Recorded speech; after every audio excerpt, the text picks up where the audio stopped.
말씀하셨으니 할렐루야. 여러분 생각에 하나님을 믿는 사람과 세상 사람들을 구분짓는 그 기준이 있다면 무엇일까요? 많은 기준들이 있겠지만 저 사람은 하나님의 사람이다, 저 사람은 하나님의 사람이 아니다. 우리 이민경 전사님 어떤 것 같아요? 무엇이 기준인 것 같습니까? 제일 사랑하기 때문에 매일 질문을 하는 거예요. 삶의 기준. 그러니까 이제 그 삶의 기준이 뭐냐는 거죠. 오케이, 기도와 말씀. 예, 맞습니다. 기도와 말씀. 그게 어떤 보면 그리스도인의 어떤 그 구분 짓는 것일 수 있습니다. 또 무엇이 있을까요? 주일날 예배당에 나오는 것을 보면서 저 사람은 하나님의 사람이다, 또 아니다, 이것을 구분 짓기도 합니다. 그러나 우리가 그 하나님의 사람과 세상 사람의 구분하는 기준이 있다면 그것은 바로 또 세상의 원리로 사는 것이 아니라 하나님의 원리로 사는 것이 중요한 것 같습니다. 그러나 많은 것들이 있겠지만 그 중에 하나님의 사람과 세상 사람을 나눌 수 있는 기준이 하나가 있다면 그것은 바로 기도가 아닌가, 그런 생각을 해봅니다. 세상 사람들은 어려운 문제가 닥치면 세상 사람들은 자신의 힘과 노력으로 그것을 해결하려고 합니다. 어떤 사람을 만나러 가서 그 문제를 해결하려고도 하고요. 또 자신의 경험과 지혜와 어떤 능력을 동원해서 그 문제를 해결하려고 합니다. 이것이 세상 사람들이 어떤 문제를 풀어가는 방식입니다. 그런데 그 문제를 풀어가다 보면 결국 막다른 골목에 이르게 됩니다.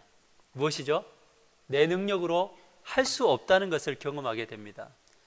그래서 이제 그때부터 아무리 노력을 하고 해도 안 되면 세상 사람들은 이제 막장의 길을 선택을 합니다. 하지 말아야 될 일들을 하게 되는 것을 보게 됩니다. 사기도 치고 또 뭐 어떤 여러 가지 일들을 하게 됩니다. 반면에 이제 하나님의 자녀는 어떻습니까? 하나님의 자녀들은 일단 문제가 생기면 그 문제를 하나님 앞에 꺼내놓고 또 하나님의 도우심을 구하는 기도를 하게 됩니다. 혼자서 할 수 없으면, 도무지 기도를 혼자서 할 힘이 없으면 옆 사람에게 찾아와서 아기를 조금 오늘은 조금 데리고 나가주셨으면 좋겠어요. 엄마가 하셔야 되겠다. 오케이. 네, 좋습니다. 조용히 하고 있어야 돼. 떠들면 안 돼, 알았지? 자, 근데 혼자서 할 수 없으면 옆 사람에게 찾아가서 기도를 요청을 합니다. 내가 너무 힘이 드니까 이렇게 함께 기도도 해달라고. 그러면 공동체가 어떻게 해요? 함께 기도하는 것이죠. 그러니까 이번 주에 우리 신정미 지사님께 전화를 받았는데, 우리가 연준이가 처음에 참 몸이 안 좋았잖아요. 근데 병원에서 수술 없이 완치되었다는 판정을 받았습니다. 혼자서 할 수 없을 때 누군가가 옆에서 기도할 때 그 문제를 해결해 나가는 것이죠. 이것이 바로 무엇이냐면 하나님의 사람들이 삶의 문제들을 풀어가는 어떤 방식입니다. 그래서 그리스도인들은 막장을 향하여 달려가지 않습니다. 그리스도인들은 괴롭고 힘들 때 눈물 흘리고 때로는 원망도 하고 좌절하지만 막장까지는 가지 않습니다. 이것이 바로 그리스도인입니다. 왜 그렇습니까? 그리스도인은 기도를 통해서 하나님이 함께 하심을 체험하기 때문입니다. 기도 응답을 가장 많이 받은 사람 한 사람을 꼽으라면 우리는 역사 속에서 조지 뮬러라는 목사님을 뽑습니다. 기도를 5만 번을 기도했는데 5만 번 기도의 응답을 받았다고 합니다. 우리는 이 부분을 보면서 어떻게 5만 번이나 받을 수 있어? 라고 이야기할 수 있지만, 저와 여러분의 그 돌아온 삶을 한 해를 잘 돌아보시고 살아온 날들 돌아보면요, 아마 여러분들도 몇천 번, 한 10,000번 정도까지는 내가 볼 때 응답받은 것이 있지 않을까 저는 생각을 해봅니다. 문제는 무엇이냐면 하나님께서 우리에게 참 많은 기도의 응답을 해주셨는데도 불구하고 우리는 그것이 감동으로 다가오지 않을 뿐입니다. 하나님은 여러분들에게 참 많은 기도의 응답을 해주셨습니다. 할렐루야. 자, 우리 김석수 집사님을 보면서 이렇게 어려운 순간들이 참 이렇게 많이 있었어요. 이렇게 보면 옆에서 이렇게 지켜보면서. 그런데 중요한 것은 이제 집사님이 한 달이나 석 달이나 일을 하고 마치고 이제 이 텀이 있어요. 한 뭐 일주일이든 2주일이든 3주일이든 텀이 있는데, 근데 중요한 것은 그 텀에 나오셔서 기도를 하시더라고요. 근데 그 기도할 때에 하나님께서 무엇을 해주시냐면 응답을 해주십니다. 한 달이든 석 달이든 계속 연장해 주십니다. 기도, 우리 김석 집사님에게는 기도빨이 있으십니다. 평생 엎드려서 기도하셔서 그 기도빨을 잘 살리시기를 주님의 이름으로 축복합니다. 그때마다 인도하시는 것을 봤어요. 근데 이 조지 뮬러 목사님이 어느 날 하늘 신학교에 이제 강의 초청을 받아서 강연을 했는데, 어떤 한 신학생이 손을 들어서 물어봤다고 합니다. 뭐라고 하냐면, 어떻게 그렇게 놀라운 일들을 경험할 수 있었습니까? 라고 이야기했더니, 그때 이제 이 조지 뮬러 목사님이 나이가 80이 훨씬 넘은 나이였기 때문에 이제 힘이 없잖아요. 그래서 앉아서 이렇게 강의를 하고 있는데 물어봤더니, 이 조지 뮬러 목사님이 그 자리에서 이렇게 힘든 이 다리를 펴면서 일어나서 뒤로 딱 돌아서더니 앉았던 의자에 깍지손을 딱 껴고 무릎을 꿇고 그 자리에 엎드리더랍니다. 그리고 한참을 기도하신 이후에 일어나셔서 신학생에게 이야기, 이것이 비결입니다. 이렇게 이야기를 하더라는 것입니다. 오늘 설교를 통해서 여러분들에게 말씀드리려고 하는 것이 여러분 잘 알고 있는 기도입니다. 제가 목회를 하면서 정말 철저하게 배운 것 한 가지가 있습니다. 그것은 바로 기도가 우리 그리스도인에게 생명이다라는 것입니다. 여러분, 기도에서 어떤 결과를 가져왔느냐, 그것이 중요하지는 않습니다. 기도를 했는데 잘 될 수도 있고, 기도를 했는데 때로는 못 될 수도 있습니다. 어떤 결과를 가져왔느냐, 그것이 중요한 것이 아니라 우리가 평소에 기도하는 사람이었느냐라는 것입니다. 근데 기도를 할 때에 정말 이해할 수 없는 일들을 우리는 이해하게 되고, 그 가운데 하나님의 섭리를 우리는 발견해 나갈 수가 있습니다.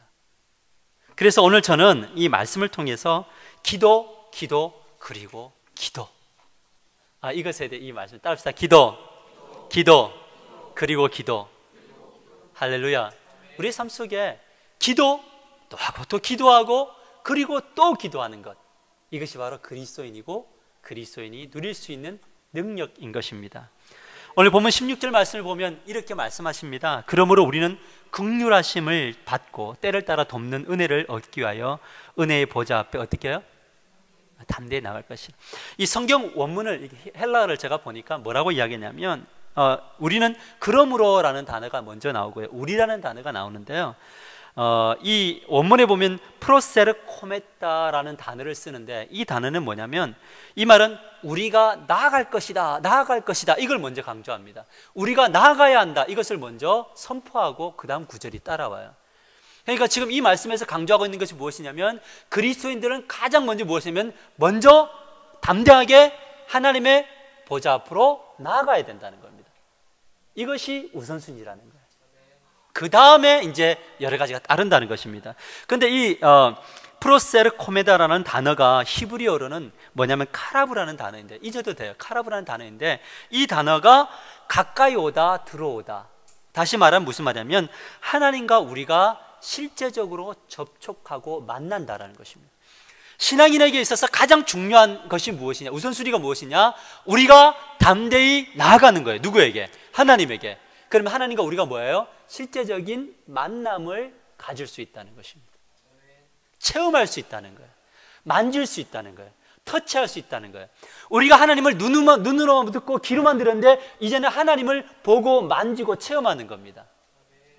이 체험이 있게 되기를 주님의 이름으로 간절히 축복합니다. 그래서 우리가 예수님 앞에 예수님에게 담대히 나가는 수단, 실제적으로 접촉하고 만날 수 있고 경험할 수 있는 수단이 무엇인가? 그것이 바로 기도라는 것입니다. 할렐루야. 기도 생활을 할 때 살아계신 하나님의 능력을 체험할 수 있습니다. 성도들이 자신에게 주어진 특권, 기도의 특권을 사용하지 않으면 하나님을 터치할 수 없습니다. 하나님을 만날 수 없습니다. 하나님과 깊은 관계를 이루어갈 수가 없습니다. 여러분에게 주어진 특권을 누리시기를 주님의 이름으로 간절히 축복합니다. 우리의 상황이 어떠하든, 우리의 영적인 상태가 어떠하든, 나의 기분이 어떠하든 담대히 나아갈 것을 하나님이 강조하고 있습니다. 조금 기분 나쁘면 안 나가고, 조금 어려우면 안 나가고, 우울하면 안 나가고, 평안하면 무너지는 것이 아니라 어떠한 상황에 있든지 간에 감정에 상관없이 상황에 상관없이 하나님 앞에 나아가는 것, 이것이 가장 먼저라는 거예요. 이렇게 담대하게 하나님 앞으로 나아갈 때 두 가지 체험을 하게 된다. 두 가지 놀라운 영적인 축복, 체험을 하게 된다는 거예요. 첫 번째가 무엇이냐면 기도할 때 주신 하나님 선물이 있는데, 첫 번째 그것은 바로 기도 가운데 하나님의 긍휼을 경험하게 됩니다. 따라합시다. 기도할 때 하나님의 긍휼을 얻게 됩니다. 우리가 기도를 하면서 하나님 앞에 은혜 보좌 앞으로 담대히 나아갈 때요, 하나님이 우리에게 주시는 선물이 있습니다. 그것은 바로 긍휼이라는 선물입니다. 긍휼이 뭐예요? 하나님은 긍휼을 베푸고, 긍휼이 뭡니까? 긍휼은 바로 하나님의 자비이고 하나님의 동정이고 하나님의 연민입니다. 사랑의 하트의 그 눈으로 우리를 연정하시고 연민하시고 동정하시는 분이 바로 하나님이십니다. 바클레이 신학자는 이 긍휼이라는 단어를 인간을 이해하는 하나님의 능력이다, 이렇게 해요. 긍휼이 무엇이냐면 우리를 이해하는 하나님의 능력이라는 거예요. 여러분, 하나님은 어떤 분이십니까? 우리를 이해하시는 분이십니다. 여러분 믿습니까? 배우자가 나를 이해 못해도, 남편과 아내가 나를 이해 못해도 하나님은 이해하셔요. 부모가 나를 이해 못해도 하나님은 나를 이해하시고요. 정말 이 세상에 친한 친구가, 믿었던 친구가 나를 이해 못해도 하나님만은 우리를 100% 이해하고 계신다는 것입니다. 이에 대해서 15절 말씀에 이렇게 말씀합니다. 같이 한번 읽어봅시다. 시작. 우리에게 있는 대제사장은 우리의 연약함을 동정하지 못하실 이가 아니요 모든 일에 우리와 똑같이 시험을 받으신 이로되 죄는 없느니라. 하나님은 우리의 연약함을 이해하십니다. 무엇을 이해하셔요? 여러분들 다 연약한 거 가지고 계시죠? 약한 거 있죠? 우리는 참 허약한 존재이고요, 연약한 존재입니다. 저는 여러분들을 보면서 그것을 참 많이 봅니다. 제가 저 자신을 보면서도 그렇고 여러분들을 보면서 참 연약한 성도들이구나, 참 약하구나, 마치 강한 것처럼 보이지만 너무 약하구나, 사람들이 참 강한 것처럼 보이지만 정신적으로, 육체적으로, 의지적으로 너무너무 약해요. 그렇죠? 여러분 약하죠, 그죠? 이것을 하나님 앞에 인정하는 것이 중요해요. 우리를 이해하시는 하나님. 우리 김장훈이라는 가수를 잘 알고 있습니다. 독도는 우리 땅이라고 자신의 사비를 털어서, 또 어떤 인터넷을 통해서, 또 가난한 자들을 위해서, 또 많은 어떤 가장들을 위해서 뭔가 이 나라의 어떤 희망의 아이콘으로 살았던 김장훈, 그 가수가 자살을 선택을 했습니다. 믿을 게 없다는 거죠. 내가 믿었던 것에 상처받았다고, 이 나라에 대해서 너무나 아픔을 겪었기 때문에 나는 이 나라를 떠난다는 것입니다. 강한 것처럼 보였지만 참 약한 사람이었다는 것이죠. 우리가 아무리 신앙이 좋은 사람도 세상을 뒤집을 것 같은 그런 결단의 말을 한다 할지라도 현실적인 문제, 또 생존의 문제, 자녀의 문제에 부딪히면 하나님보다 현실을 택해버리는 것이 저와 여러분이다. 우리가 주님을 위해서 온 생명을 다 바칠 것처럼 이야기하지만 실제적인 상황에 부딪히면 저도 여러분들도 다 그런 것들 앞에서 우리가 넘어지는 것이 인간, 참 연약한 존재입니다. 가을에 되어서 낙엽이 떨어지기만 해도 스산해지고 외로워지고 참 허전해지는 것이 저와 여러분이고요. 겉으로 강한 것이 진짜 강한 것은 아닌 것 같습니다. 많은 사람들이 건강한 것처럼 보일지 모르지만 언제 넘어질지 모르는 것이 참 우리의 인간의 연약함이죠. 약함이죠. 육체의 약함. 오늘 참석하지 못했지만 우리 선주자매 어머니가, 우리가 한 달 반 전이었나요?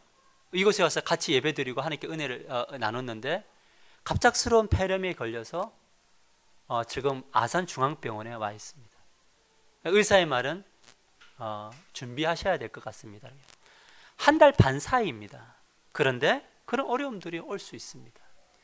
우리는 우리의 인생에서 건강을 자신하고 마치 100년, 200년 살 것처럼 살아가지만 어느 한순간에 우리도 그 자리에 갈 수 있습니다.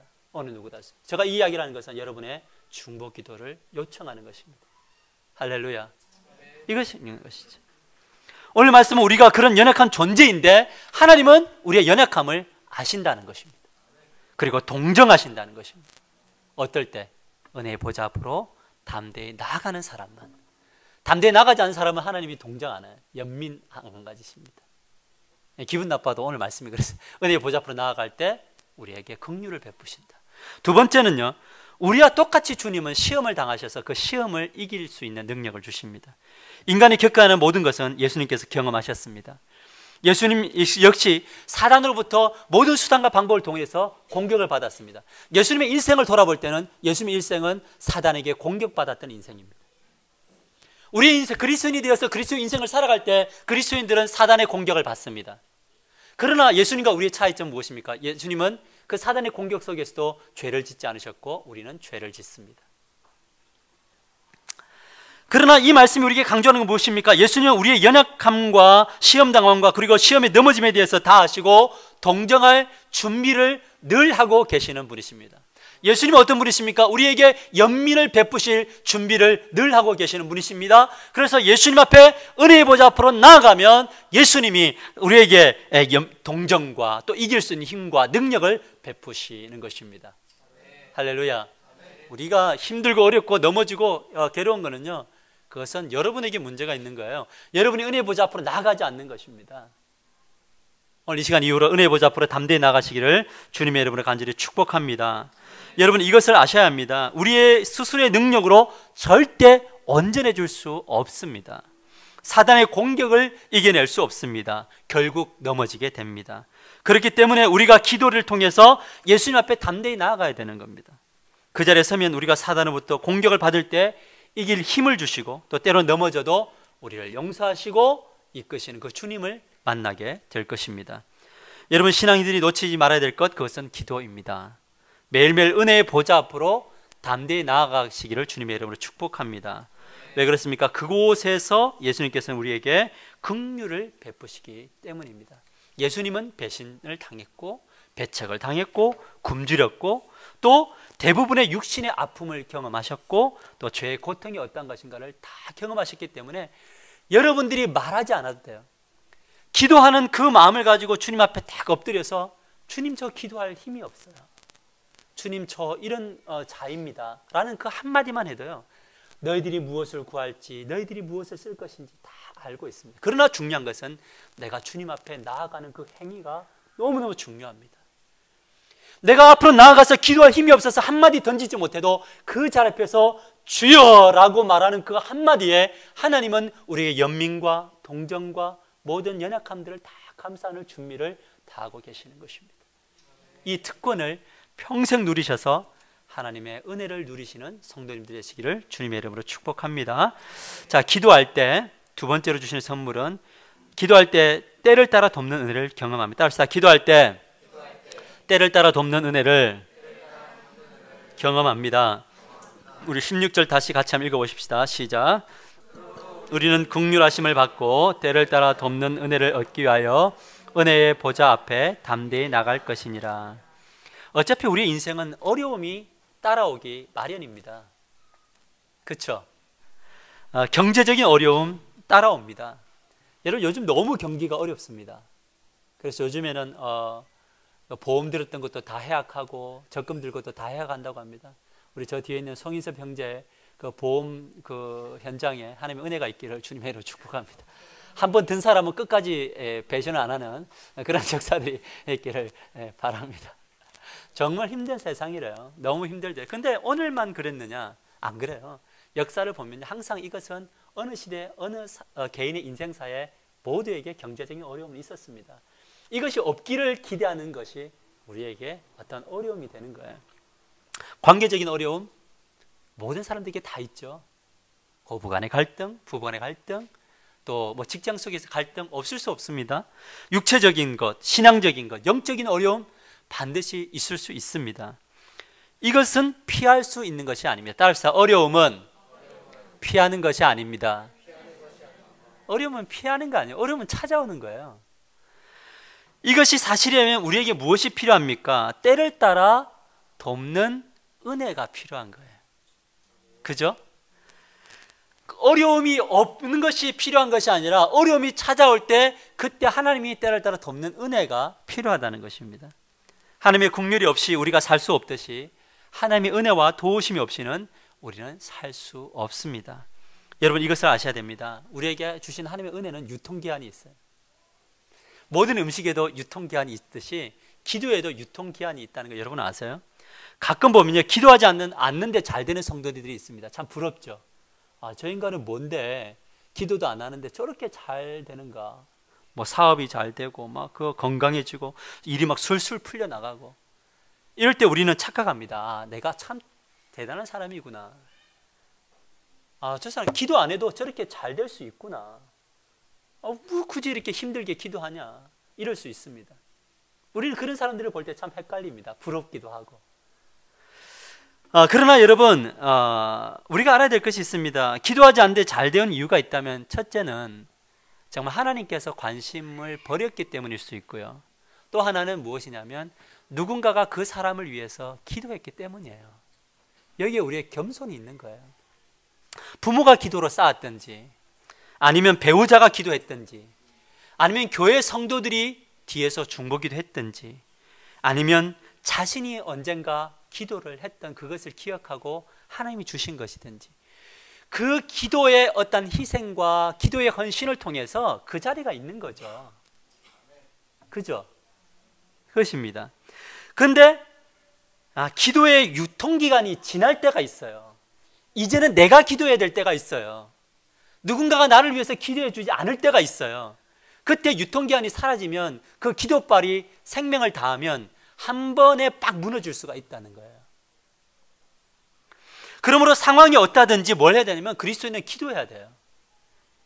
무엇보다 잘 될 때 기도하시기를 주님의 이름으로 축복합니다. 무엇인가 잘 풀려가고 문제가 없고 평안해질 때 해야 돼요. 문제 있을 때 기도할 때는 너무 아프잖아요. 문제가 있어도 기도해야 되지만 그 문제가 문제되지 않도록 뭐 해야 되면 기도하셔야 된다는 거예요. 왜요? 기도해야 하나님께서 때를 따라 돕는 은혜를 베풀어 주시기 때문입니다. 은혜 중에 가장 큰 은혜가 뭐냐면요, 어려움에 사라지는 게 아니에요. 어려움 어차피 온다고 했죠, 그죠? 그러나 가장 큰 은혜는 그때에 하나님이 주시는 은혜인 것입니다. 여기서 말할 때 하나님의 때는, 때를 따라 돕는 이 때는 내가 정한 때가 아니에요. 누가 정한 거예요? 하나님이 정한 때. 근데 우리가 기도하면서 자꾸 실망하고 기도할 필요가 없다고 하는 게 뭐예요? 기도해도 안 되더라는 거예요. 왜? 내가 정한 때이기 때문에. 그런데 하나님은 늘 좋은 것으로 예배해 놓으시고 줄 준비할 것을 분이신 걸 믿으십니까?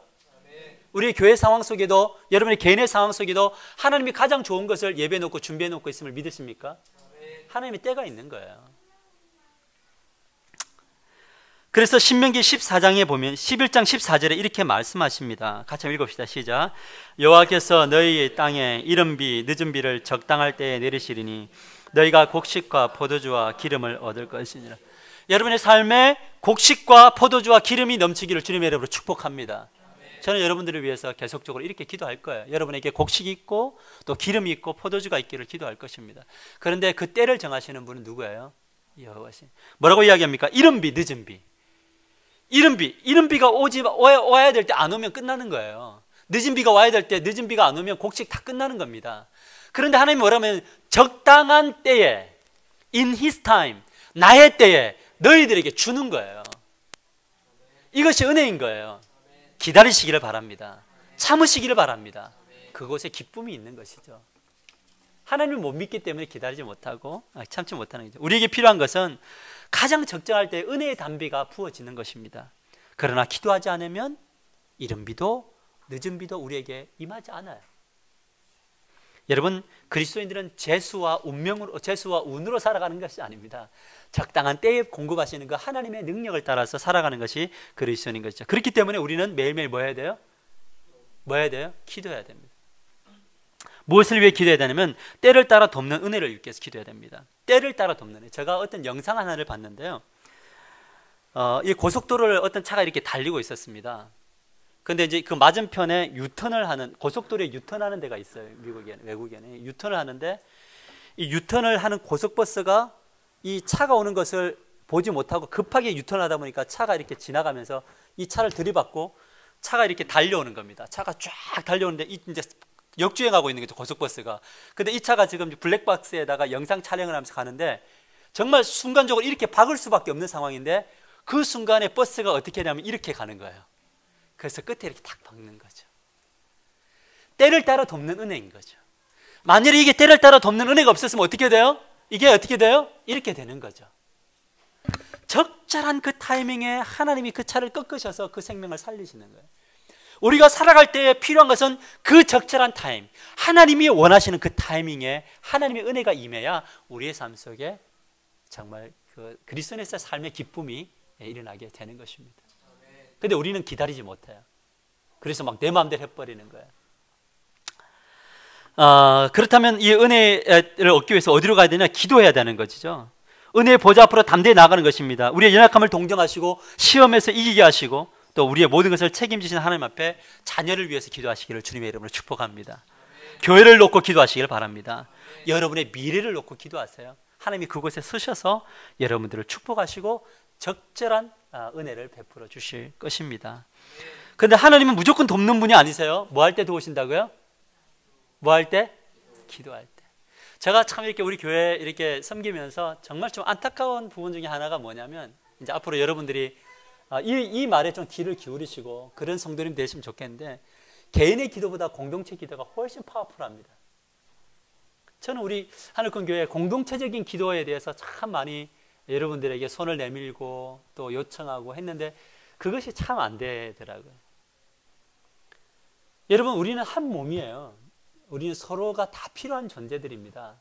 목사만 기도하는 것 아니고요. 여러분 개인적으로 혼자 기도해서 안 돼요. 함께 기도해야 돼요. 그것이 정말 중요합니다. 출애굽기 17장 8절에서 16절 보면 여호수아가 이스라엘 군대를 이끌고 아말렉 군대와 전쟁을 하는 장면이 나오죠. 그 여호수아가 가서 열심히 싸워요. 여호수아는 어떤 사람이? 현장의 사람이에요. 그죠? 목사가 현장의 사람일 수는 없습니다. 목사는 뭐 하는 사람이냐면 기도하는 사람이어야 되죠. 그죠? 현장의 사람은 여러분이에요.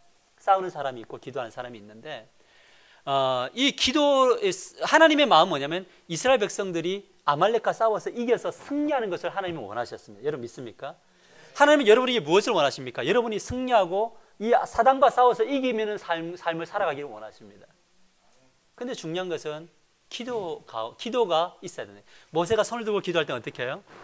이기고 손을 내릴 때 어떻게 하죠? 패배하더라는 거죠. 근데 옆에서 아론과 훌이 뭐 했어요? 모세의 손을 들고 기도하죠. 같이 연합 동력 기도하는 거예요. 공동체적인 기도를 하는 거죠. 그랬을 때 그 전쟁에서 승리하는 것을 봅니다. 여러분이 어느 곳에 있든지 어느 상황에 놓이든지 간에 여러분들 목회자를 위해서 기도하시고 그냥 밖에서 그냥 저는 목사를 위해서 늘 중보기도 이런 거 말고요. 손잡고 기도하는 그 기도가 필요한 거예요.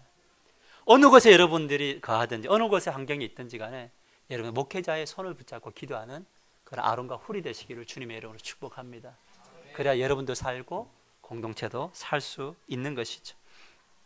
결국 우리의 인생은 기도 없이 행복해질 수 없고 힘을 얻을 수 없고 어려움을 극복해 나갈 수 없습니다. 그리스도인이 되었다는 것은 기도의 사람이 되어야 한다는 것을 의미합니다. 기도의 사람이 될 때 비로소 하나님의 때를 따라 돕는 은혜를 경험하게 되고 또 담대하게 또 즐겁게 행복하게 살아갈 수 있는 거죠. 하나님을 만나고 하나님을 체험해야 겁없는 사람이 될 수 있는 것입니다. 요한복음 14장 13절에 14절에 이렇게 말씀하십니다. 너희가 내 이름으로 무엇을 구하든지 내가 시행하리니 이는 아버지로 하여금 아들로 말미암아 영광을 받게 하려 함이라. 내 이름으로 무엇이든지 내게 구하면 내가 행하리라. 여러분 믿습니까? 요한복음 16장 24절에 이렇게 말씀하십니다. 지금까지 너희가 내 이름으로 아무것도 구하지 아니했으나 구하라. 그리하면 받으리니 너희 기쁨이 충만하리라. 우리 그리스도의 기쁨은 받아야 기쁨이 충만해지는 거 맞아요. 응답을 받기를 원한다면 뭘 해야 된다고요? 기도하는 삶을 살아야 된다는 것입니다. 말씀을 맺겠습니다. 기도 그리고 기도. 여러분 기도가 여러분의 운명을 좌지우지할 것입니다. 기도가 여러분의 문제를 해결할 것입니다. 기도가 여러분의 고독과 아픔을 치유할 것입니다. 기도가 막힌 관계를 회복시킬 것이고 기도가 우리의 영혼을 강하게 우리의 삶을 행복하게 만들 것입니다. 그리고 이해할 수 없는 일들을 이해하게 될 것입니다. 이제 우리 교회가 여러분들이 다 들으신 분들은 들었겠지만 지금 우리는 이해할 수 없는 상황이 있죠. 그죠? 저도 하나님 앞에 기도하고 여러분들 기도하면서 우리에게 지금 부딪히는 이 상황을 이해할 수 없을 것이고 어쩌면 또 이런 상황을 또 기대하는 분이 있었는지 모르겠지만 그런 분이 없기를 바라고, 우리가 이런 부분들을 통해서 여러분들과 저에게 주시는 하나님의 뜻이 무엇인가는 저를 통해서도 들을 수 없고 여러분들을 통해서도 들을 수 없습니다. 오직 여러분들이 기도하면서 하나님 앞에 나아가실 때 하나님이 저와 여러분에게 주시고자 하는 메시지가 분명히 있을 것이라고 저는 확신합니다. 정말 하나님이 주시는 그래서 기도를 하면서 오늘 16절 말씀처럼 그러므로 우리는 긍휼을 받고 하나님의 동정과 연민을 받는 여러분 되기를 주님의 이름으로 축복합니다. 때를 따라 덮는 은혜를 누리시기를 바라고, 그러기 위해서 은혜의 보좌 앞으로 담대히 나아가시기를 주님의 이름으로 축복합니다. 하나님은 약속하시면 반드시 이루시는 분이시고, 또 기도 그리고 기도하시어서 이 하나님을 경험하게 되기를 주님의 이름으로 간절히 축복합니다. 기도하겠습니다.